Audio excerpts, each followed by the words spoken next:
It is my honor and pleasure to introduce my former colleague, Jacquie Fenske.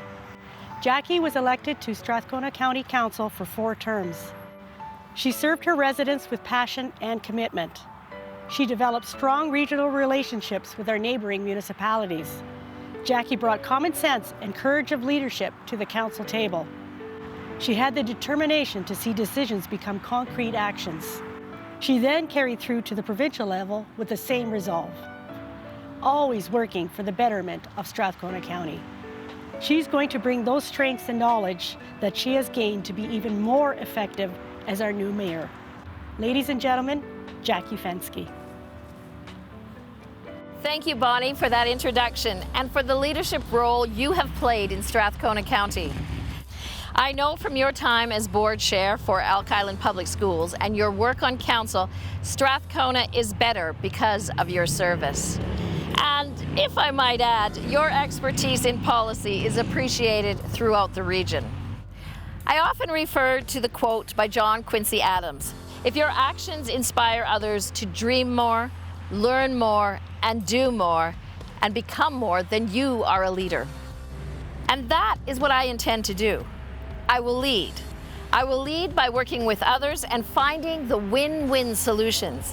Engaging with the community is vital.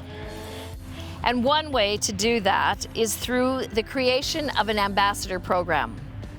Ongoing opportunities to encourage council and administration face-to-face time with the residents, our business and industry partners will take place. I believe when one actively listens, people identify problems and they also tell you the solutions to those issues. By listening, you can discover opportunities and the strategies needed to seize those opportunities. Not only do we need to listen, but we must take action and do things differently when it comes to empowering our staff to make decisions in a timely manner. We must support them by providing them with the right tools and resources so they can respond appropriately to your needs. And customer service has to be an integral element in that response. You pay the wages of Strathcona staff and you pay council salary. You deserve to know your money is being used in the manner it was budgeted for. And to make sure that it actually is happening, I propose an independent auditor audit and report directly to council.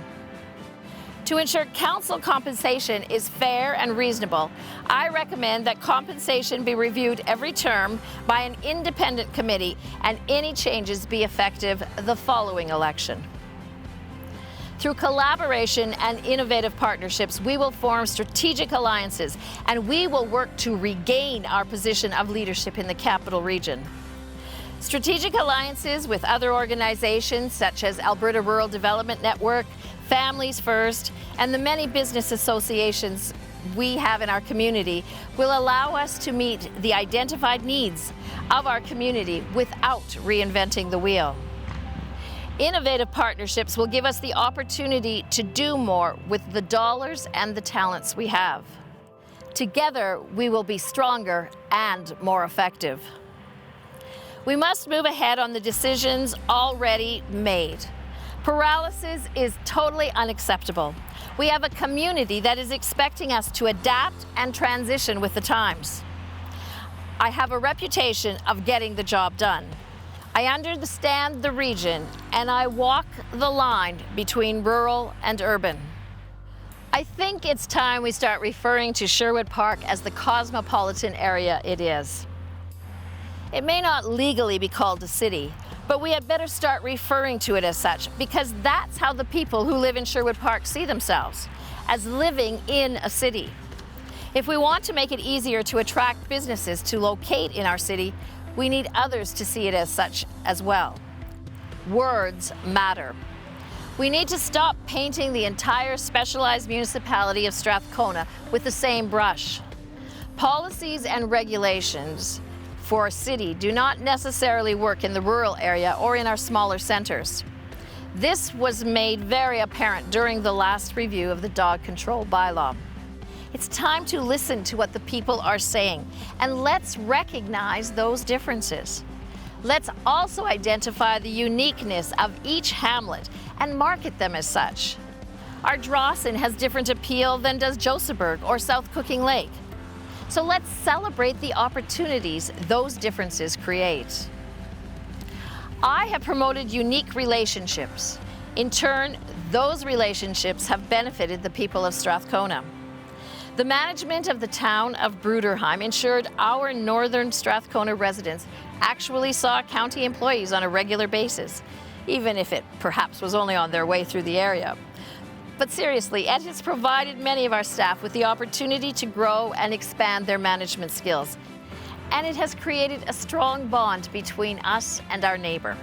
It all started from an ad I saw that Bruderheim had placed in the paper looking for a town manager. When the water pressure was too low for our fire department to provide adequate service to the people who call Ardrossan home, I dug my heels in, formed the alliances needed on council, and the end result led to not only improved safety for our residents and the ability for our firefighters to do their job, but I hear it also lowered the local insurance bills. Let's think back to the time before Festival Place. The rift between rural and urban support was significant. And as a rural resident, I saw what Festival Place could become and what it has become today. And I am proud to have sat on the feasibility committee that championed the arts and paved the way to the building of our Festival Place. I know what it takes to make things happen in the world of business, in municipal and in provincial government. I have first-hand experience in all those areas. I know, though, that the faces may change in government, the systems remain relatively the same. And more importantly, I'm not working for them. I'm working for you, the people of Strathcona County. It's the leader's job to educate the partners, the politicians, and the bureaucrats. And it is the leader's job to advocate on behalf of you and the community. We have to remember, especially the politicians, want to do it right for those that they represent, no matter what level of government. It's to their advantage to be aware of the issues, and I have a great deal of experience and many tried and true techniques when it comes to advocating for those I represent. I believe in leveraging our assets, be they airports, industry, or our communities. And I believe in leveraging our relationships that I have developed with industry, the province, and our community organizations. If you are looking for someone who gets the job done, I ask you to look at my record. Compare my resume with any of the other candidates. I'm proud of my successes in business and my experience in government. But I am especially proud of the times when working together as a community, we led the way in the region and in the province. It's time to lead again. On October 16th, I'm asking for your support to do just that. Rejuvenate leadership. On October 16th, I'm asking you to vote Fenske for mayor.